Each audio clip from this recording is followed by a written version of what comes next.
பிதாவாகிய தேவனையும் ஆண்டவராகிய இயேசுவையும் அறிகிற அறிவினாலே கிருபையும் சமாதானமும் பெருகுவதாக. கர்த்தர் இந்த 5வது மாதத்தினுடைய இந்த ஓய்வு நாளிலே தேவன் நம்மை சுகத்தோடும் பலத்தோடும் தூரத்திலிருந்தும் சமீபத்திலிருந்தும் கொண்டு வந்து அவருடைய சந்நிதியிலே உட்கார வைத்து அவருடைய செய்தியை கேட்க வைத்ததினாலே தேவனுக்கு துதியும் கனமும் மகிமையும் உண்டாவதாக. தேவ சந்நிதியிலே அமர்ந்திருக்கிறவங்க யாவரையும் இயேசு இன்ப நாமத்தில் வாழ்த்துவதிலும் நான் மகிழ்ச்சி அடைகிறேன். இந்த செய்தி ஆன்லைன் மூலமாய் கேட்க இருக்கிற உள்ளங்களையும் இல்லங்களையும் சேர்த்து தேவன் தாமே ஆசீர்வதிப்பாராக. இந்த செய்தியின் தலைப்பாக How can you find favor in the sight of God and man? How can you find favor in the sight of God and man? தேவனுடைய பார்வையிலும் மனுஷனுடைய பார்வையிலும் தயவு பெறுவது எப்படி? புரிஞ்சுச்சா? தேவனுடைய பார்வையிலும் மனுஷனுடைய பார்வையிலும் தயவையும் புத்தியும் அறிவது எப்படின்னு இருக்கு வசனத்துல. தேவனுடைய பார்வையிலும் தயவு பெறணும், மனுஷனுடைய பார்வையிலும் தயவு பெறணும். சரிங்களா? அதற்கான வசனத்தை நம்ம நீதிமொழிகளின் புஸ்தகம் 3ஆம் அதிகாரம் 3ஆம் வசனமும் 4ஆம் வசனமும். கிருபையும் சத்தியமும் உன்னை விட்டு விலகாதிருப்பதாக, நீ அவைகளை உன் கழுத்திலே பூண்டு அவைகளை உன் இருதயமாகிய பலகையில் எழுதிக்கொள். அதனால் தேவனுடைய பார்வையிலும் மனுஷனுடைய பார்வையிலும் தயையும் நற்புத்தியும் பெறுவாய். தயையும் நற்புத்தியும் பெறுவாய். அந்த வசனத்தை ஆங்கிலத்தில் எடுத்து வச்சு இப்ப கவனிங்க. இந்த அதனால், ஆகவே, அப்பொழுது, இந்த வார்த்தை எங்கெல்லாம் நீதிமொழியில் வருதோ அந்த இடத்தில் நின்று மேலையும் கீழையும் வாசிச்சு பார். அந்த வசனத்துக்கான அர்த்தம் பூரணமா கிடைக்கும். இந்த இடத்துல 2 வசனத்தை இணைக்கிற வார்த்தை இதுதான், அதனால். அப்ப எதினால் அப்படின்னு ஒரு கேள்வி வருதா இல்லையா? அப்பொழுது அப்படின்னா கேள்வி எப்படி வரணும்? எப்பொழுது அப்படிங்கிற கேள்வியை கேட்டீங்கன்னா பதில் கிடைச்சிடும். எங்க? வசனத்திலே கிடைக்கும். இது மிகப்பெரிய சமுத்திரம். இதுக்குள்ள நீங்க குதிச்சீங்கன்னா சாதாரண மீனும் கிடைக்கும், பெரிய மீனும் கிடைக்கும், இன்னும் ஆழத்துக்கு போனீங்கன்னா விலையேற பெற்ற முத்துக்களும் கிடைக்கும். அது உங்களுடைய பிரயாசத்தின் அடிப்படையில தான், கடின உழைப்பின் அடிப்படையில தான். பேதுரு வீசின வலையில, அந்த யோவான் பேதுரு எல்லாருமே வீசின வலையில எத்தனை மீன் இருந்தது? 153 மீன்கள் இருந்தது. பெரிய மீன்கள் 153 பெரிய மீன்கள் இருந்தது. பிடிச்சிட்டாங்க. இப்ப ஒரு மீன் 1000 ரூபாய். 153 மீன் எவ்வளவு விலை? 1,53,000 ரூபாய். கணக்கு கூட யோசிக்கிறோம். 1,53,000 rupees.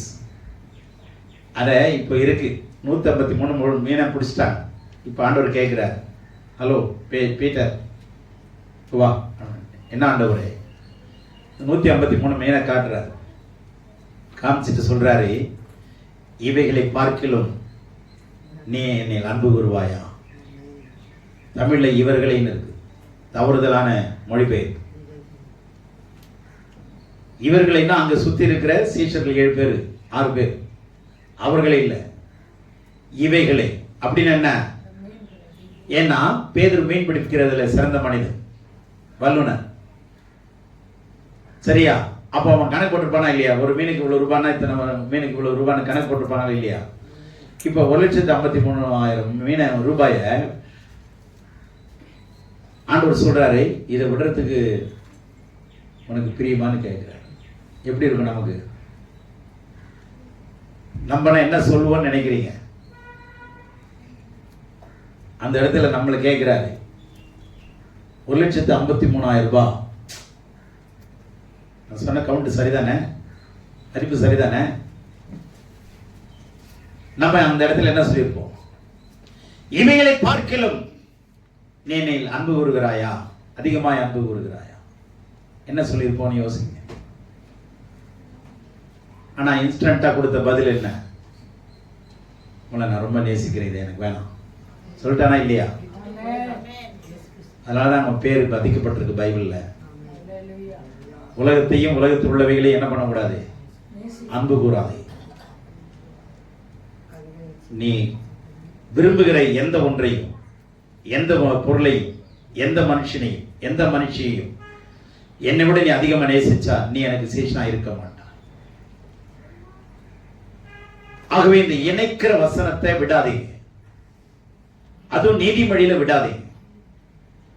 வாலிப பிள்ளைகளுக்கு கொடுக்கிற மிகப்பெரிய ஒரு சொத்து எதுனா நீதிமொழிகள். படிங்க, அதை திரும்பி திரும்பி படிங்க. 6, 7, 8 அதிகாரம் வரைக்கும் ஞானத்தை குறித்து நிறைய வசனங்கள், ஞானம் புத்திய திரும்பி திரும்பி ரிப்பீட்டடா இந்த வசனங்கள் வந்துட்டே இருக்கு. அப்ப இந்த ஞானம் அறிவை பத்தி நீங்க நிறைய படிக்கணும்னா இந்த புத்தகத்தை திருப்பி திருப்பி படிங்க. ஞானம் இல்லாதவங்க எல்லாம் படிங்க. அறிவு வேணுங்கிறவங்க படிங்க. ஒரு மனுஷன் ஹோட்டலுக்கு போறான், அசைவ ஹோட்டலுக்கு போறான். போனோடனே கேட்கிறான், மூளை இருக்கா அப்படின்னு கேட்கிறான். போனோடனே கேட்டா எப்படி இருக்கும்? மூளை இருக்கான்னு கேட்டான். அவன் என்ன சொன்னா, மூளை இருக்கிறவன் வாங்கிட்டு போயிட்டான். மூளை இருக்கிறவனுங்க வாங்கிட்டு போயிட்டான். இவன் 2 அர்த்தத்துல கேட்டான். மூளை இருக்கான்னு கேட்டான். அவனும் என்ன சொன்னான்? இல்ல, ஆனா யாரு வாங்கிட்டு போயிட்டா? தேவனுடைய பிள்ளைகளே, எதை சம்பாதித்தாலும் சம்பாதிக்காமற் போனாலும் அறிவையும் புத்தியையும் ஞானத்தையும் அடையும்படி நாடுங்கள். இந்த சொத்து எல்லாமே அழியக்கூடியது. வச்சிருக்கிற பணம், பொருள், பதவி, பட்டம் எல்லாமே அழியக்கூடியது. அழியாதது ஒண்ணு எதுதான்? அறிவும் ஞானமும் புத்தியும் எல்லாம் அழியாது. இதெல்லாம் ஒரு மிகப்பெரிய பொக்கிஷம். வெள்ளியை விட, பொன்னை விட விலையேற பெற்றது எதுதான்? ஞானம். கண்டடையுங்கள். அவ இந்த வசனம் சொல்லுகிறது, இப்போ தேவனுடைய பார்வையிலும் மனுஷனுடைய பார்வையிலும் ஆங்கிலத்தில் என்ன இருக்கு? எடுக்கலையா? Let not mercy and truth forsake thee. Bind them about the neck, write them upon the table to thin heart. கவனிங்க. Let not mercy and truth forsake thee. Let not mercy and truth. ஆனா இங்க தயன் இருக்கு பாருங்க. இங்க நற்புத்தியும் தயம் நற்புத்தியும் இருக்கு. எப்பொழுதுமே ரட்சிக்கப்பட்ட பிறகு இரக்கம் நம்மை பின்தொடரும். ரட்சிக்கப்பட்ட பிறகு ரட்சிக்கப்படுறதுக்கு தான் எது வேணும்? கிருபை வேணும். சரியா? ரட்சிக்கப்படுறதுக்கு தான் கிருபை வேணும். ரட்சிக்கப்பட்ட பிறகு இரக்கம் நம்மை ஃபாலோ பண்ணும். 136 சங்கீதம் ஃபுல்லாவே நீங்க பாருங்க, கிருபை என்றும் உள்ளதுன்னு இருக்கா? ஆனா ஆங்கிலத்துல பாருங்க, mercy endureth forever and ever. mercy endureth forever. உடைய இரக்கம் என்னென்றைக்கும் இருப்பதாக. தமிழ்ல தயவுங்கிற அந்த கிருபைங்கிற இரக்கங்கிற இடத்துல எல்லாம் கிருபையை போட்டு மூடிட்டாங்க. வார்த்தை புரட்சிகள், நமக்கு வார்த்தை புரட்சி வேணும். வார்த்தையில புரட்சி வேணும். வார்த்தையை புரட்டக்கூடாது. வார்த்தையில புரட்சியான வார்த்தைகள் சரியா இருக்கும். அப்பதான் ஒரு புரட்சியை உண்டாகும். இல்லைன்னா ஆவிக்குரிய வறட்சி தான் இருக்கும். இருக்கிறதே படிச்சுக்கிட்டே போவோம். இதை படிக்கிறதுக்கு எனக்கு நேரம் இல்லை.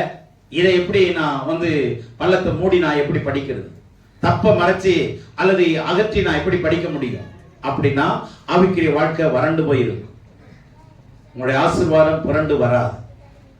ஆசீர்வாதம் புரண்டு வராது. வார்த்தைகளை ஆராய்ச்சி பாருங்க. வார்த்தைக்குள்ள போங்க. அது எத்தனை மைல் தூரமும் போகக்கூடியது தேவனுடைய வார்த்தையில வல்லமை. ஆமென்.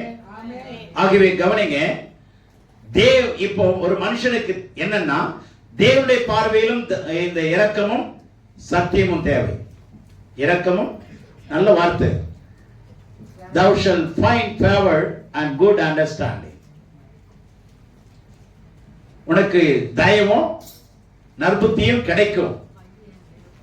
தயவும் நற்புத்தியும் கிடைக்கும். எப்போ எப்போ 3ஆம் வசனம் தான். கிருபையும் சத்தியம்ங்கிற இடத்துல இரக்கமும் சத்தியம்னு போட்டு, mercy and truth shall follow you. இரக்கமும் சத்தியம் ஒண்ணே பின்தொடரணும்னா அதை விட்டு விலகாது இருப்பதா. இரக்கம் என்ன பண்ணணும்? சத்தியத்தையும் விடக்கூடாது. இப்ப கவனிங்க, சரி கிருபையினே வச்சுங்களேன், கிருபையும் இரக்கம்னு சேர்த்துக்குவோம். இப்ப இது விட்டு விலகாது இருப்பதாக ஏன் சொல்றாரு? மனுஷனுடைய கண்களிலும் தேவனுடைய கண்களிலும் தயவும் நற்புத்தியும் கிடைக்கணும்னா, இப்ப ஒரு சாராட்ட கடவுள்கிட்ட மாத்திரம் கிடைக்குது அப்படின்னு என்ன நடக்கும்? மனுஷனிடத்துலயும் கிடைச்சவங்க நீங்க போய் நின்னீங்கன்னா அவங்க உங்களுக்கு கண்டிப்பா உதவி செய்வாங்க. ஆனா கடவுள் கண்கள்ல இரக்கம் இல்ல, கடவுள் கண்கள்ல தயவு கிடைக்கலன்னா எவ்வளவு பெரிய ஆள்கிட்ட போய் நின்னாலும் தயவு கிடைக்காது, போயிட்டு வான்னு சொல்லுவோம். ரொம்ப அருமையான வார்த்தையை கவனிங்க. உங்களுக்கு வேண்டிய தயவும் நற்புத்தியும் ஆலோசனையும் சரியா உங்களுக்கு கிடைக்கணும்னா நீங்க தேவனுடைய பார்வையிலும் மனுஷனுடைய பார்வையிலும் இது ரெண்டும் கிடைக்கணும்னா 3ஆம் வசனத்துக்கு போயிடணும். அங்க என்ன சொல்லுது? கிருபையும் சத்தியம் அல்லது இரக்கமும் சத்தியமும் உன்னை விட்டு விலகாது இருப்பதா. எப்படி நம்முடைய ட்ரெஸ் பண்ணி போறோம், போற வழியில காத்தடிக்குது, நம்முடைய வஸ்திரம் விலகுது, உடனே என்ன பண்ணிக்கிறோம்? சரி பண்ணிக்கிறோம். பண்ணிக்கிறோமா இல்லையா? அதனால காத்தே அடிக்க கூடாது அப்படின்னு சொல்ல முடியுமா? என்ன முடியாது. அப்ப அந்தந்த நேரங்களில் நம்முடைய உணர்வுகள் சரியாக வேலை செய்து கொண்டிருக்கிறது, உடனே சரி செய்து கொள்கிறோம். அது மாதிரி வாழ்க்கையிலே சூழ்நிலைகள் வரலாம், சோர்ந்து போகிற சூழ்நிலை வரலாம், கைவிடப்படுகிறது போல தெரியலாம். உடனே நீங்க கிருபையும் அந்த இரக்கத்தையும் சத்தியத்தையும் என்ன பண்ணுங்க? பிடித்துக் கொள்ளுங்கள். உங்கள் கால்கள் சிக்கிக்கொள்ளாதபடி தேவன் நம்பிக்கையாய் இருப்பாரானால் உங்கள் கால்கள் சிக்கிக்கொள்ளாதபடி தேவன் காப்பார். இதை 26ஆம் வசனத்தில் இருக்கு, படிங்க. 3:26 கர்த்தர் உன் நம்பிக்கையாயிருந்து உன் கால் சிக்கிக்கொள்ளாதபடி காப்பார். உன் கால் சிக்காதபடி காக்கணும்னா கர்த்தர் நம்பிக்கையா இருக்கணும். கர்த்தர் மேல் பாரத்தை வைத்து விடு. அவர் ஆலோசனையை சரியாய் கேளு. ஊழியக்காரனுடைய ஆலோசனை சரியா கேளுங்க. கர்த்தரால் நடத்தப்படுகிற ஊழியக்காரனாங்கிறது கண்டுபிடிங்க. இதுல நல்ல கவனிங்க. இந்த ஆங்கில வார்த்தையில 4ஆம் வசனம் பாருங்க. 3:4 இருங்க. 4ஆம் வசனம் thou shall find favor இருக்கா? இருக்கா? தமிழ்ல என்ன இருக்கு தெரியுமா? தயவும் நற்புத்தியும் அடைவாயின் இருக்கு. இருக்கா? பெருவாயின் இருக்கா? தயவும் நற்புத்தியும் பெருவாய். ஆனா ஆங்கிலத்தில் என்ன இருக்கு பாத்தீங்களா? thou shall find favor. நீங்கள் தயவு நற்புத்தியை கண்டுபிடிப்பீர்கள் இருக்கு. கண்டுபிடிப்பீர்கள் தான் சரியான வார்த்தை. ஆதியாகமம் 10ஆம் அதிகாரம் 6ஆம் அதிகாரம் 8ஆம் வசனம் படிங்க. ஆதியாகமம் 6:8 நோவாவுக்கோ கர்த்தருடைய கண்களில் கிருபை கிடைத்தது. அது ஆங்கிலத்தில் பாருங்க. நோவாவுக்கோ கர்த்தருடைய கண்களில் கிருபை கிடைத்ததுன்னு இருக்கு. ஆனா ஆங்கிலத்தில் எப்படி இருக்குன்னா, ஒரிஜினல்ல மூல பாஷையிலையும் ஆங்கிலத்திலையும் எப்படி இருக்குன்னா, கர்த்தருடைய கண்களில் தயவு இருக்கிறது என்பதை கண்டுபிடித்தான். Noah found favor in the sight of the Lord. Found favor in the sight of the Lord. கர்த்தருடைய பார்வையிலே தனக்கு தயவு இருக்கிறது என்பதை கண்டுபிடித்தான். Noah found grace in the eyes of the Lord. ஆமா, Noah found grace. கண்டுபிடிக்கணுங்க.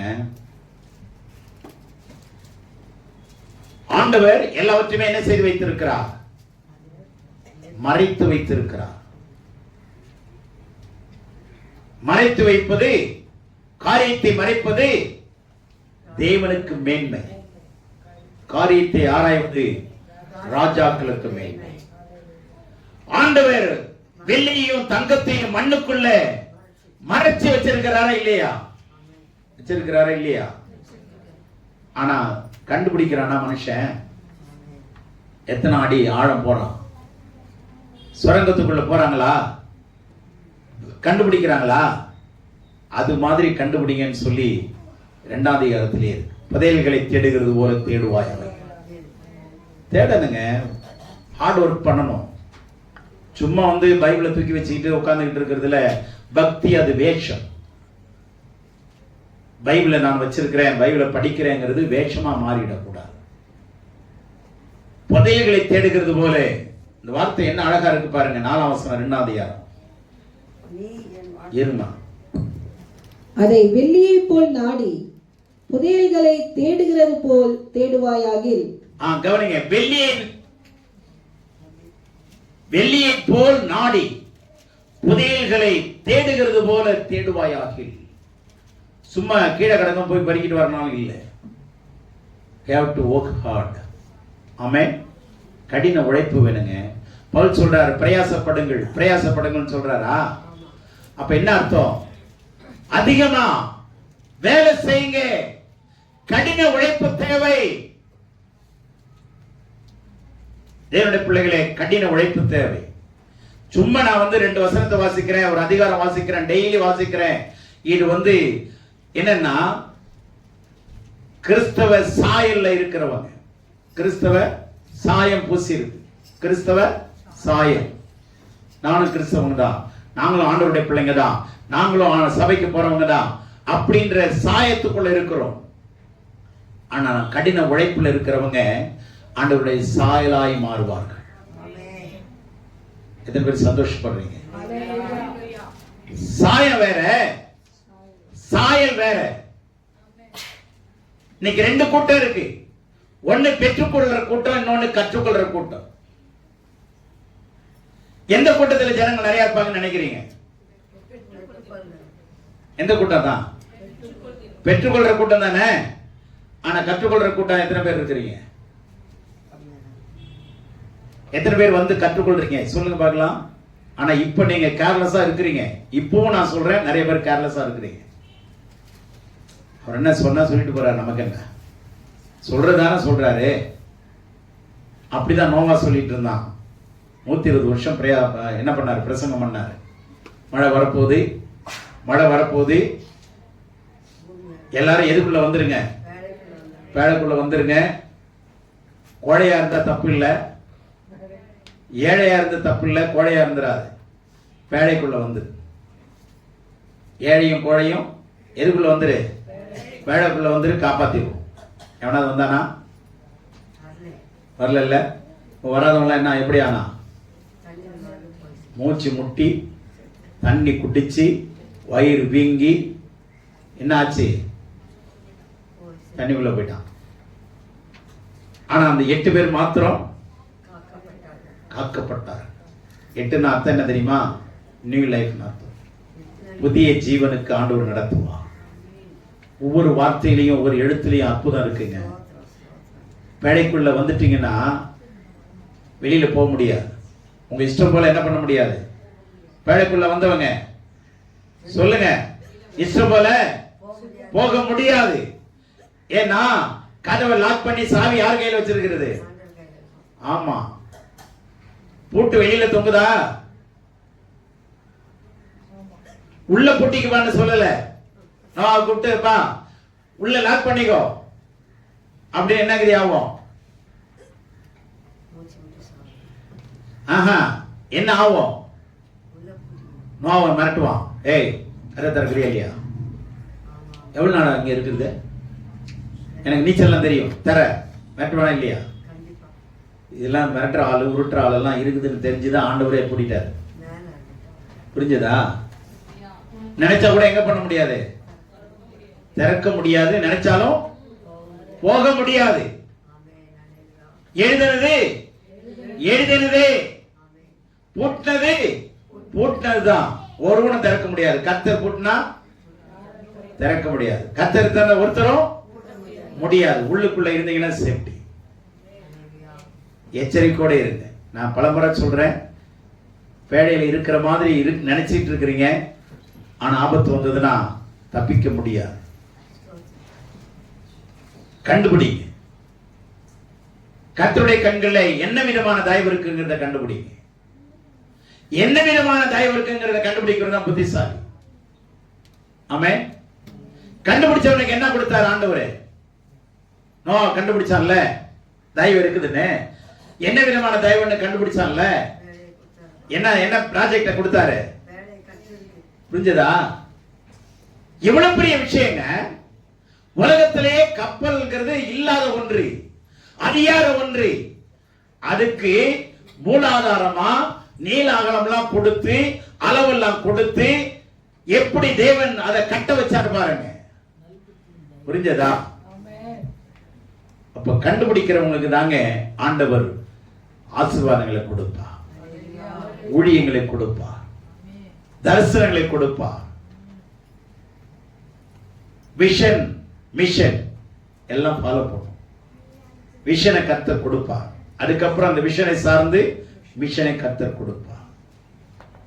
சும்மா வந்துட்டு போயிட்டு நானும் உட்கார்ந்து இருக்கிறேன், நானும் பாட்ட பாடினேன், நானும் தரிசனம் பெற்றேன், நானும் வந்து ஆராதிச்சேன்னு போயிட்டு இருந்தீங்கன்னா நோவா காலத்தில் நடந்தது போல நடக்குமா நடக்காதா?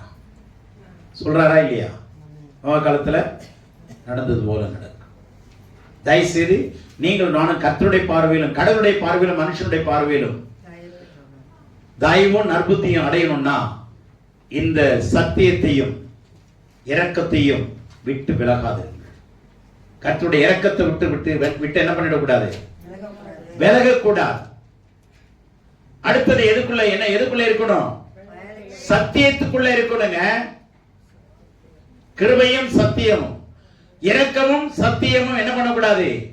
விலகக்கூடாது. ஆனா இன்னைக்கு என்ன இருக்கு? கிருபை மாத்திரம் தான் இருக்கு. சபைக்குள்ள எதை வச்சுதான் சொல்றாங்க? கிருபைக்காக தான் பாட்டு கட்டுறாங்க, கிருபையை வச்சு ஓட்டுறாங்க. ஏன்னா கிருபைக்கு எது தேவையில்லை?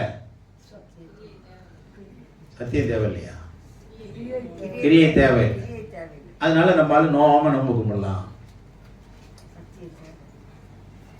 யாராவது சமைச்சிட்டு வர போறாங்க, உட்கார்ந்து சாப்பிடுவோம், சாப்பிட்ட தட்டை விட்டுட்டு ஓடிடுவோம். நமக்கு என்ன பிரச்சனை? புரியுதா உங்களுக்கு? யாராவது சமைச்சிட்டு வர போறாங்க, யாராவது கொடுக்க போறாங்க, அது ஒரு ஒழுக்கமா? சொல்லுங்க பார்க்கலாம். அப்போ ஒருவரோடு ஒருவர் ஐக்கியமா இருந்து அந்த வேலையை நம்ம செய்து முடிப்பது ஆசீர்வாதம். ஆமென். அப்ப கவனிங்க, கடவுளுடைய பார்வையிலும் மனுஷ பார்வையிலும் எப்படி இருக்கணும்? தயவும் நற்புத்தியும் உங்களுக்கு வேணும்னா இத சத்தியத்தை விட்டு விலகக்கூடாது. ட்ரூத்ங்கிற வார்த்தையில, ட்ரூத்ங்கிற ஆங்கில வார்த்தையில 5 எழுத்து இருக்கா? 5 எழுத்து இருக்கா? நீங்க வேணா அதுல பாருங்க. ட்ரூத்ங்கிற வார்த்தையில 5 எழுத்து இருக்கு. என்னது? TRUTH இருக்கா? டி எடுத்துட்டீங்கன்னா யார் இருக்கா? ரூத் இருக்காளா? அப்ப கவனிங்க, சத்தியத்துக்குள்ள யார் இருந்தாகணும்? ரூத் இருந்தாகணும். சத்தியத்துக்குள்ள ரூத் இருக்கணுங்க. சத்தியத்துக்குள்ள நீங்களும் நானும் இருக்கிறோமா? சத்தியத்தை அறிகிற அறிவில் இருக்கிறோமா? சத்தியத்தை கற்றுக்கொள்ளுகிறோமா? அல்லது ஆசீர்வாதத்தை பெற்றுக்கொள்ள வரோமா? நான் சோமானுங்க. ஓகே, கர்த்தர் சுகம் தருவார். ஆண்டவர்கிட்ட 1000 பேர் வந்து சுகம் பெற்றாங்க. எத்தனை பேர் ஃபாலோ பண்ணாங்க? அவங்களுக்கு தாங்க நித்திய ராஜ்யம். பெற்றுக்கொள்றவங்களுக்கு நித்திய ராஜ்யம் இல்லை, கற்றுக்கொள்றவங்களுக்கு தான் நித்திய ராஜ்யம், நித்திய ஜீவன். புரிஞ்சுச்சா? ஏன் ஒரு ஆமீன் கூட சொல்லக்கூடாதா? பெற்றுக்கொள்றவங்க பெற்றுக்கொண்டதோட ஓடி போயிடுவாங்க. 10 பேர் சுகம் பெற்றான், குஷ்ரோகிங்க. ஆனா போகையில எல்லாருமே சுகம் ஆயிடுச்சு. ஆனா ஒருத்தர் தாங்க திரும்பி வந்தான். புரியுதா உங்களுக்கு? ஆசீர்வாதத்தை பெறுகிறதுக்கு கோடி கோடி ஜனம் இருக்கு. அவங்க தேடி வர்றாங்க. எதுக்கு? சுகத்துக்காக. ஆண்டவர் வஞ்சனை இல்லாம கொடுக்கிறார். நல்லவர்களுக்கும் வெயில் கொடுக்கிறார், தீயவர்களுக்கும் வெயில் கொடுக்கிறார். ஆனா யாரு திரும்பி வராங்க? கற்றுக்கொள்ள யார் வராங்க? நீங்க இந்த காலத்துல கற்றுக்கொள்ள தவறுவீர்களானால் நீங்க காலம் போன பிற்பாடு உங்களுக்கு இந்த இரக்கம் கிடைக்காம போயிடும். இரக்கம் காலம் இருக்கும் போதே தூற்றிக்கொள்ளுங்க. காற்று இருக்கும் போதே என்ன பண்ணிக்கணும்? ஆமா, தூற்றக்கூடாது யாரை. விளங்குதா? நம்ம கிட்ட இருக்கிற பிரச்சனையை தூக்கி அந்த காத்துல விட்டீங்கன்னா எல்லாம் ஆயிடும். என்ன ஆயிடும்? பதரெல்லாம் ஓடிடும். தயவுசெய்து நல்லா புரிந்து கொள்ளுங்க. இப்போ இந்த வசனத்தை கவனிங்க. சத்தியம் ரொம்ப முக்கியம். சத்தியத்தை மாத்திரம் என்ன பண்ணணும்? ரட்சிப்பு இலவசம். சத்தியத்தை வாங்கிதான் ஆகணும். சத்தியத்தை வாங்குறதுனா என்னங்க? சத்தியத்தை வாங்குறதுனா என்ன? பையன் இருக்கு. பையன் என்ன? காசு கொடுத்து என்ன பண்ணணும்? வாங்கணும். ஏன்னா நீதிமொழி 23:23 படிச்சு பாருங்க. சத்தியத்தையும் அப்படியே ஞானத்தையும் புத்தியையும் உபதேசத்தையும் வாங்கு. செலவு பண்ணி வாங்கணும். சும்மா உட்கார்ந்துட்டுனா சத்தியம் கிடைக்காது. நாங்க பேசுறது கொஞ்சம் தான், ஆனா கற்றுக்கொள்ள வந்தாதான் நிறைய கிடைக்கும். அப்பதான் நம்ம பரிபூர்ணப்படுவோம். வீட்டுக்குள்ளேயே இருந்தீங்க, நீங்க பரிசுத்தமா இருக்கலாம். தப்பு, அதாவது தப்பு பண்ணாம இருக்கலாம், ஆனா பரிசுத்தமா வாழ முடியாது. சத்தியம் இல்லாம பரிசுத்தம் கிடையாது. சத்தியம் இல்லாம என்ன மாற முடியாது? பரிசுத்தம் அடையவே முடியாது. சத்தியம் இல்லாம சத்தியமா பரிசுத்தமாக முடியாது. ஆகவே சத்தியம் ரொம்ப முக்கியம். இப்ப முக்கியமா இப்ப பாருங்க, உன்னை விட்டு விலகாதிருப்பதாக அவைகளை உன் கழுத்துல பூண்டு அவள் இருதயத்திலே ஆகிய பலைகளை என்ன பண்ணணுமா? இருதயமாகிய பலைகளை எழுதுங்க. இருதயமாகிய நிலத்துல விதைங்க. இருதயமாகிய நிலத்துல என்ன பண்ணுங்க? விதையாகிய வசனத்தை விதைங்க. பூர்ணமா அறுப்பீங்க. எவைகளை எப்படி? கொஞ்சமா விதைச்சா கொஞ்சமா அறுப்பீங்க, அதிகமா விதைச்சா ஆமா. எந்த அளவு விதைக்கிறீங்களோ அந்த அளவு உங்களுக்கு அளக்கப்படும். நிறைய விதைங்க. வசனங்கள் நிறைய கற்றுக்கொள்ளுங்க. புதுசு புதுசா நிறைய படிக்க ஆரம்பிங்க. படிக்க படிக்க உங்களுடைய ஆன்மா என்ன ஆகும்? குணப்படும். அல்லேலூயா. உங்களுடைய ஆத்மா என்ன பண்ணப்படும்? குணப்படணும். சரீரத்திலே சிலுவையிட்ட வந்தோன்னு சுகமாயிரும், ஆனா ஆத்மா சுகமாகாது. ஆத்மாக்கு எது தேவை? சத்தியம் தேவை. சத்தியத்தை நீங்க முறைப்படி படிக்கல, கற்றுக்கொள்ளல அப்படின்னா ஆத்மா ஈடேறாது, ஆத்மா விளங்காது, ஆத்மா அறிவடையாது, ஆத்மா மறுபடி பிறக்காது. மறுபடி பிறக்கலன்னா மறுரூபமும் முடியாது. ஆகவே இந்த தேவனுடைய பார்வையிலும் மனுஷனுடைய பார்வையிலும் நடந்த ஒரு சிலரை நான் உங்களுக்கு காட்டுறேன். 1 சாமுவேல் புஸ்தகம் 2:26 படி. சாமுவேல் என்னும் பிள்ளையாண்டானோ பெரியவனாக வளர்ந்து கர்த்தருக்கும் மனுஷருக்கும் பிரியமாக நடந்து கொண்டான். அல்லேலூயா. சின்ன பிள்ளைங்க அவன் பால் மறந்தோடனே கொண்டாந்து ஆலயத்தில் விட்டுட்டாங்க. பிரதான ஆசாரியன் அவங்க கிட்ட வந்து வளர்றான், தேவ சமூகத்துல வளர்றான். அவன் பிள்ளைகள் போய் விளையாண்ட சரித்திரம் இல்லை, தாய் தாப்பரோட இருந்து வாழ்ந்த சரித்திரம் இல்லை. குழந்தையில இருந்தே ஆலயத்தில் வளர்ந்தவன். இப்ப கர்த்தருடைய சத்தத்தை கேட்கிறான். ஆலயத்தில் யாருடைய சத்தத்தை கேட்கிறான்? என்னுடைய பிள்ளைகளே, நீங்க ஆலயத்தோடு அங்கமமாய் இருந்தா கர்த்தருடைய வார்த்தையோடு சங்கமமாய் மாற முடியும். ஆலயத்தில் உண்மையா இருப்பீர்களா அங்கே ஆண்டவருடைய சத்தத்தை நீங்க கேட்க முடியும். அல்லேலூயா. இவன் எப்படி நடந்து கொண்டான்? சாமுவேல் என்னும் பிள்ளையாண்டானோ, படிக்குமா? டக்குன்னு படிக்கலாம். சாமுவேல் என்னும் பிள்ளையாண்டானோ பெரியவனாக வளர்ந்து. எப்படி வளர்ந்து? நல்ல கவனிங்க. பெரியவனாக வளர்ந்து கர்த்தருக்கும் மனுஷருக்கும் பிரியமாக நடந்து கொண்டான். 2 வார்த்தை சொல்றேன். கர்த்தருக்கும் மனுஷருக்கும் பிரியமாய் நடக்கிறது வேற, கர்த்தரையும் மனுஷனையும் பிரியப்படுத்துகிறது வேற. இதை கொடுத்தா அவருக்கு சந்தோஷம். இப்ப பலியை செலுத்திட்டா ஆண்டவருக்கு பிரியம் அப்படின்னு நினைக்கிறாங்க. ஆனா ஆண்டவர் என்ன சொல்றாரு? உன் பலியை பார்க்கலும் கீழ்ப்படிவது தான் எனக்கு பிரியம். புரிஞ்சதா? நிறைய பேர் கொடுத்துட்டா நல்லா இருக்கும், இதை காணிக்க கொடுத்துட்டா எனக்கு சரியாயிடும், பொருத்தனை பண்ணா சரியாயிடும். அது சரியில்லை. பிரியப்படுத்துறது, மனுஷனை பிரியப்படுத்தி வாழ்வதுன்னு சரியான முறை இல்லை. மனுஷனுக்கும் தேவனுக்கு கர்த்தருக்கும் பிரியமாய் நடக்கிறது விஷயம் வேறங்க. புரிஞ்சதா நான் சொன்னது? உங்களுக்கு பிரியமானதை கொடுத்தோன்னே எனக்கு பிரியமானதை கொடுத்தாருங்க நல்ல மனுஷங்க, நான் நினைக்கவே இல்லை அப்படின்னு சொல்றது வேற.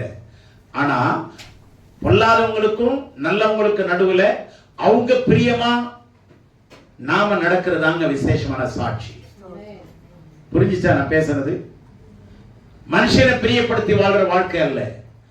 அவர்களுக்கு நல்லவர்களோ கெட்டவர்களோ, நீதிமான துன்மார்க்கனோ, அவனுக்கும் உண்டாகி நாம் பிரியமாய் நடந்து கொள்ள வேண்டும்.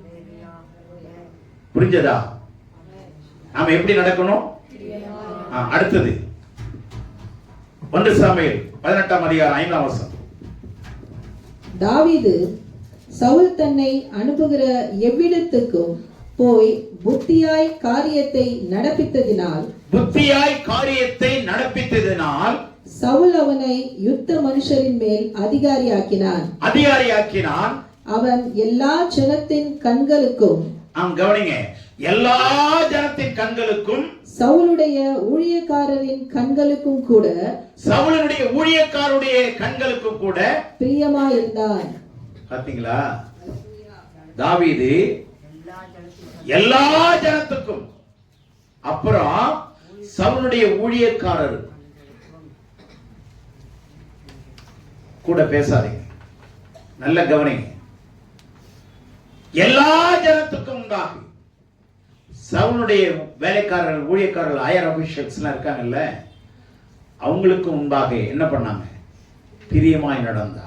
எப்படிங்க? ஒரு சின்ன மனுஷன், வயசுங்க, அவன் இன்னும் 40 வயசு 50 வயசு ஆகல. கோலியாத்தை கொல்லும் போது ஏறத்தாழ 17 வயது உள்ளவன், 17 வயது உள்ள வாலிபர். அவனுக்கு எப்படிங்க இப்படிப்பட்ட புத்தி? சவுல் ராஜா எதை சொன்னாலும் புத்தியாய் செய்ய முடிந்தது, நேர்த்தியாய் செய்ய முடிந்தது, உண்மையாய் செய்ய முடிந்தது, உத்தமமாய் செய்ய முடிந்தது. பார்த்தான் தாவீது, சவுல், இந்த பிள்ளை எப்படி ஞானமா நடக்கிறான், இவனை தூக்கு, 1000 பேருக்கு அதிபதியா மாத்து. உயர்த்தப்பட்டானா இல்லையா? உண்மையுள்ள மனுஷன் பரிபூர்ண ஆசீர்வாதங்களை பெறுவான். அல்லேலூயா. கவனிங்க, இவன் எல்லா ஜனத்துக்கும் பிரியமா நடக்கிறது சாதாரண விஷயமா? சொல்லுங்களேன். நம்மளை யாராவது வருத்தப்படுத்தினா எவ்வளவு நமக்கு வேதனை ஆயிருது. உடனே நாம கோபத்துல சில நேரங்களை நாமும் ரியாக்ட் பண்ணிடுறோமா இல்லையா? ஆனா இந்த தாவீது சின்ன வயசுல எவ்வளவு மனப்பக்குவங்க, எவ்வளவு குணசாலி, எப்படி எல்லா ஜனத்துக்கும் முன்பாக பிரியமா நடக்க முடிஞ்சது? எக்காலத்திலும் கர்த்தரை ஸ்தோத்திரிக்கிறவன், எக்காலத்திலும் கர்த்தரை ஸ்தோத்திரிக்கிறவன். எப்பொழுதும் அவருடைய துதி என் வாயில் இருக்கு. துதி இருக்கா? விதி இருக்கா? எக்காலத்திலும் அவருடைய துதி என் வாயில் இருக்கு. நம்ம எது இருக்கு சொல்லுங்க பார்க்கலாம். பிரியமாய் நடந்தான். அதுக்கப்புறம் 1 சாமுவேல் 29:9. ஆகீஸ் தாவீதுக்கு பிரதியுத்தரமாக, அதை அறிவேன், நீ தேவனுடைய தூதனை போல என் பார்வைக்கு பிரியமானவன். ஆகீஸ் சொல்றான், மிகப்பெரிய சொல்றான், தாவீதே நீ என் பார்வைக்கு எப்படி இருக்க தெரியுமா? தேவ தூதனை போல பிரியமானவன். என்ன அருமையான வார்த்தை. இவன் எப்படி காணப்பட்டானா? தேவ தூதனை போல காணப்பட்டான். நாம எப்படி காணப்படுறோம்? சில பேர் சொல்லுவாங்க, பேய் மாதிரி வந்தாங்கவா காலையிலேயே, அவன் மூஞ்சில் முடிச்ச பாரு அப்படின்னு சொல்லுவான். ஆனா இவர் என்ன சொல்றாரு? ராஜாவே, தாவீதே, உன்னை பார்த்தது எனக்கு எப்படி இருக்கு? தேவதூதனை பார்த்தது போல எனக்கு பிரியமா இருக்கு. I am so happy, I am so pleased. எனக்கு ரொம்ப சந்தோஷமா இருக்கு. உன்னை பார்க்கறத நான் எப்படி பார்க்கிறேன்? ஒரு தேவதூதனை மாதிரி பார்க்கிறேன். உற்சாகமா கூட பேச மாட்டேன்றீங்க, ஏன் தெரியல.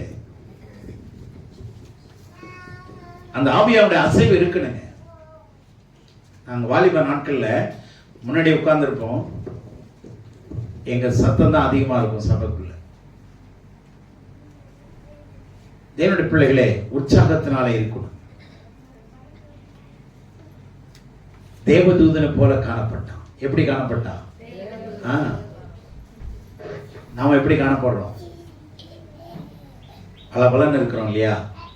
ஆனா பலபலன்னு இருக்க தப்பு சொல்ல, ஆனா தேவதூதனை போல இருக்கிறோமா எப்படி இருக்கிறோம்? அடுத்த வசனம் பாருங்க, 2 சாமுவேல் 22:20. என்மேல் அவர் பிரியமாய் இருந்தபடியால். யாரு? கர்த்தர். இது சங்கீதத்திலும் சொல்றது, என்மேல் அவர் கர்த்தர் பிரியமாய் இருந்தபடியால் விசாலமான இடத்திலே என்னை கொண்டு வந்து என்னை தப்புவித்தார். கவனிங்க, என்மேல் கர்த்தர் பிரியமாய் இருந்தபடினாலே. இப்ப கர்த்தருக்கே தாவீது மேல எப்படி இருக்கு? அவரே என்ன சொன்னார் தாவீதை பார்த்து? என் இருதயத்துக்கு ஏற்றவன் பாரு, என் இருதயத்துக்கு ஏற்றவன், நீ எனக்கு மிகவும் பிரியமானவன். தானியேலை பார்த்து தேவதூதன் என்ன சொன்னான்? பிரியமானவனே, my most beloved, பிரியமானவனே, உன்னுடைய விண்ணப்பம் கேட்கப்பட்டது. சபைக்கு சும்மா வந்து போகாதீங்க, அதனால வராம இருந்துடாதீங்க. இவர் சும்மா வந்து போகாதுன்னு சொல்றாரு, அதனால எதுக்கு போகணும்னு நினைச்சிடாதீங்க.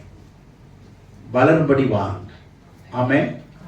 வாழும்படி விரும்புங்கள், வாழுகிறவர்கள் வளரும்படி விரும்புங்கள். அல்லேலூயா. ஆகவே தேவனுடைய பார்வையிலும் மனுஷருடைய பார்வையிலும் தயவும் அற்புதத்தையும் கிடைக்கணும்னா இந்த இரக்கத்தையும் கிருபையும் விட்டு விலகக்கூடாது. 2வது, அதை என்ன பண்ணிக்கணுமா? ஆமா, கழுத்துல என்ன பண்ணிக்கணும்?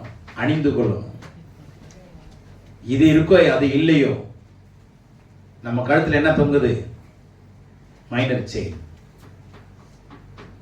செயின் போட்டுங்க, தப்பு இல்லை. ஆனா வசனமாகிய செயின் இருக்கா? அந்த செயின் இருந்ததுன்னா கைக்கும் காலுக்கும் செயின் வராது. கைக்கும் காலுக்கும், புரிஞ்சதா நான் சொன்னது? உங்கள் கால்கள் சிக்கிக்கொள்ளாதபடி காப்பா. கழுத்துல உங்களுடைய ஆண்டவருடைய வசனத்தை தொங்க விடுங்க. அப்படின்னா என்ன? கழுத்துல தொங்க என்ன அர்த்தம்? வசனம் போட மாட்டிட்டு சுத்துறது இல்லை. கழுத்துக்கும் வாய்க்கும் ரொம்ப தூரம் இல்லைங்க. அந்த வசனம் இந்த இருதயத்துக்கும் வாய்க்கும் சமயமா இருக்கு இல்லையா? வாயால சொல்லிட்டே இருக்குன்னு அர்த்தம். புரிஞ்சிச்சா? இங்கைக்கும் இங்க எவ்வளவு தூரம் இருக்குது? தொண்டையில சிக்கிச்சுன்னா என்ன அர்த்தம்? வாயில முழுங்கினது சிக்கிச்சுன்னு அர்த்தம். வாய்க்கும் தொண்டைக்கு சம்பந்தம் இருக்குல்ல? தொண்டையில சிக்கிச்சுன்னா அர்த்தம் என்ன? எதையோ ஒன்று முழுங்கிட்டேன்னு அர்த்தம். அப்ப என்ன அர்த்தம்னா, தொங்க விடுனா என்ன அர்த்தம்னா, எப்பொழுதும் என்ன வாயால என்ன பண்ண? இந்த நியாயப்பிரமாண புஸ்தகம் உன் வாயை விட்டு பிரியாது இருப்பதாக. அல்லேலூயா. ஆனா நம்ம காலையில 5 மணிக்கு பாயை விட்டு எழுந்துறதுக்கு பயப்படுறோம், விட்டுட்டோம். பாயை விட்டு எழுப்புறதுக்கு அப்ப எங்க இருந்து வாயை விட்டு பிரியறது? பாயை விட்டு பிரியறதுக்கே நமக்கு நேரம் இல்லையே. 5:30 தானே ஆகுது, 6 மணி ஆகும். ஒரு 10 நிமிஷம் தூங்கலாமே, அவ்வளவுதான் முடிஞ்சு. பிசாசு அந்த நேரத்தில் தான் ஏறி உட்காந்துட்டான். விளங்குதா? நல்ல கவனிங்க. வசனங்கள் வாய் விட்டு பிரியக்கூடாது. அப்படி இருந்ததுன்னா அடுத்தது என்ன? அந்த வசனத்தை எங்க எழுதணும்? இருதயமாகிய பலகைகளை எழுதினீங்கன்னா நீங்க குணசாலியா மாறுவீங்க. ரூத்தை பார்த்து போவாஸ் சொன்ன ஒரு வார்த்தை, அநேக குணசாலி ஸ்திரீகள் இருக்கிறாங்க தான், அநேக ஸ்திரீகள் இருக்கிறாங்க, ஆனா அவர்களை பார்க்கலும் நீ விசேஷமாக. என்ன அருமையான ஒரு சாட்சி பார்த்தீங்களா? நீங்க பிரியமா வாழ போறீங்களா? மனுஷனை பிரியப்படுத்தி வாழ போறீங்களா? நீங்களே டிசைட் பண்ணுங்க. நீங்க மனுஷனை பிரியப்படுத்தி வாழ்ந்தா தேவனை பிரியப்படுத்த முடியாது. ஆனா தேவனுக்கு பிரியமா வாழ்ந்தா தேவனையும் பிரியப்படுத்தலாம், மனுஷனையும் முன்பாகவும் பிரியமா நடந்து கொள்ளலாம். ஆமென். தாவீது அற்புதமான சாட்சி, ரூத்து அற்புதமான சாட்சி. அல்லேலூயா. தாவீது, ரூத்து, இப்படிப்பட்ட யோசேப்பெல்லாம் கவனிங்க. இவங்களெல்லாம் மிக முக்கியமானவர்கள், மிக முக்கியமானவர்கள். மனுஷனுடைய பார்வையிலும் தேவனுடைய பார்வையிலும் தயவு பெற்றிருந்தார்கள், இரக்கம் பெற்றிருந்தார்கள், கண்டுபிடித்தார்கள். ஜெபம் பண்றோம், கர்த்தருடைய கரத்துல என்ன இருக்குதுன்னு கண்டுபிடிக்கிற வரைக்கும் என்ன பண்றோம்? அப்படி ஜெபம் பண்றோமா? தயவு பெருங்கிறதுங்கிறது ஈஸிங்க, தயவு பெருவாங்கிறது ஈஸி. அதெல்லாம் இல்லைங்க, கண்டுபிடிக்கணும்.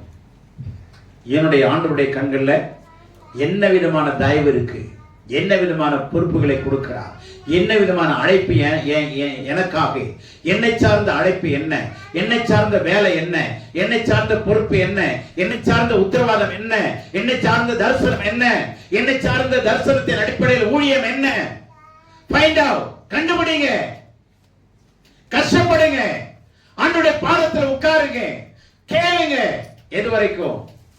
கண்டுபிடிக்கிற வரைக்கும் தேடுங்க. ஆமென். வெள்ளிக்காசை விட்டுட்டா எது வரைக்கும் தேடுனா? கண்டுபிடிக்கிற வரைக்கும் தேடுனா இல்லையா? கண்டுபிடிச்சவன என்ன நடந்துச்சு? சந்தோஷம். அல்லேலூயா. சந்தோஷம் இருந்ததா? எது வரைக்கும்? எப்பதான் சந்தோஷப்பட்டா? கண்டுபிடிக்கிற வரைக்கும். ட்ரை டு ஃபைண்ட் அவுட், கண்டுபிடிக்க பாருங்க. பதில்களை தேடுகிறது போல தேடுங்க. சும்மா உட்கார்ந்துட்டு நம்ம கிறிஸ்துவ வாழ்க்கையில பிரயாணிக்கிறது ரொம்ப கடினங்க. கர்த்தருக்காக கிறிஸ்தவங்களா வாழ்றது கோடிக்கணக்கான கூட்டம், கிறிஸ்துவோடு வாழ்றதுதான் சில 100 கூட இருக்குமா, 1000 கூட இருக்குமா, அதுல நான் இருப்பேனா? இதெல்லாம் சந்தேகமான விஷயமா நம்ம யோசிக்கணும். ஆண்டவர் சொல்றார், கண்டுபிடிக்கிறவளோ மத்திய 7:14 இருக்கு பாருங்க. ரொம்ப அருமையான வார்த்தை. இதெல்லாம் நமக்கு தெரியாது, ஏன்னா கண்டுபிடிக்கிற வசனம் இல்ல. அந்த வசனம் எனக்கு தெரியாது. கர்த்தர் கொடுப்பாரா? எந்த வசனம் தெரியும்? மத்திய 6:33 தெரியும். கர்த்தருடைய நீதியும் அவருடைய நீதியும் அவருடைய ராஜ்யத்தையும் முதலாக தேட, அப்பொழுது இவைகளெல்லாம் அதெல்லாம் எனக்கு தெரியும். அந்த வசனம் எல்லாம் அதெல்லாம் எனக்கு சர்வசாதாரணம். ஆனா இந்த மாதிரி வசனம் எல்லாம் கண்டுபிடிக்கிறது கஷ்டம். படி. ஜீவனுக்கு போகிற வாசல் இடுக்கமும் வழி நெருக்கமுமாய் இருக்கிறது, அதை கண்டுபிடிக்கிறவர்கள் சிலர். பாத்தீங்களா? அதை கண்டுபிடிக்கிறவர்கள் எப்படி இருக்கு? வெரி few, கொஞ்சம் பேர் தாங்க. இத்தனை பேர் நம்ம உட்கார்ந்து இருக்கிறோம். எத்தனை பேர் பரலோகம் போகணும்னு தெரியாது. எத்தனை பேர் ஆண்டவர் வரும்போது எடுத்துக்கொள்ளப்படுவோம்னு தெரியாது. கைவிடப்படுவோம்னு தெரியாது. எச்சரிக்கையாக இருப்போம். இரக்கத்தையும் சத்தியத்தையும் விட்டுறாதீங்க. அதை கழுத்துல கொண்டு வாயார சொல்லிட்டே இருங்க. மனமாற மனசுல எழுதுங்க, இருதயத்தில் வசனங்களை எழுதுங்க. அதனால் தேவனுடைய பார்வையிலும் மனிதனுடைய பார்வையிலும் தயவையும் நற்புத்தியையும் கண்டுபிடிப்பீர்கள். திருப்பி பெருவாயிலே நிற்கணும். பெருவாயில் என்ன வாய் இருக்கு? வாய் தான் பெருவாய், விரிவாய். வாயை விரிவாய் திற, நான் அதை நிரப்புவேன், அப்புறம் மூடிக்குவேன், முழுங்கிருவேன், அத்தோட வரமாட்டேன். இல்லைங்கதா? அதனால வாயை நல்ல வாயார பேசுங்க. வசனத்தை வாயார பேசுறீங்கன்னா உங்க இருதயம் விசாலமாகும். இருதயம் என்னாகும்? ஆமா, will be enlarged. உங்களுடைய இருதயம் விசாலமாகும். தயவுசெய்து இரக்கத்தையும் சத்தியத்தையும் விட்டுறாதீங்க. சத்தியத்தை சம்பாதிக்க கஷ்டப்படுங்க, சத்தியத்தை கற்றுக்கொள்ள கஷ்டப்படுங்க. இலவசமா பெற்றுக்கொண்ட ரட்சிப்பை வச்சுக்கிட்டு கற்றுக்கொள்ள விட்டுட்டீங்கன்னா பெற்றுக்கொண்ட ரட்சிப்பு நீங்க பூரணமாக்க முடியாது. சீக்கிரமாய் கிடைத்த ஆசீர்வாதம், துரிதமாய் கிடைத்த ஆசீர்வாதம் தங்காது. புரியுதா? கஷ்டப்பட்டு உழைச்சி ஆசீர்வாதத்தை கண்டுபிடிக்கிற விட மாட்டாங்க. கஷ்டப்பட்டு தோண்டி எடுத்து ஒரு 100 அடி ஆழத்துக்கு போய் தோண்டி எடுத்து ஏதாவது ஒண்ணு கண்டுபிடிச்சீங்கன்னா ஈஸியா கொடுத்துருவீங்களா? கொடுத்துருவீங்களா? கொடுக்க மாட்டீங்க. அதே மாதிரி தான் ஆண்டவர் சொல்றாரு, என் ரத்தத்தை சிந்தி இவங்களெல்லாம் வாங்கி வச்சிருக்கிறேன், நான் அவ்வளவு சீக்கிரம் விட மாட்டேன்னு சொல்றாரு. ஆண்டவர் உண்மையுள்ளவர். ஆனா நாம ஆண்டவரை பார்த்து சொல்றோமா, ஆண்டவரே நம்ம சத்தியத்தை நான் கற்றுக்கொள்வேன்? எத்தனை பேர் சொல்றீங்க சத்தியத்தை நானு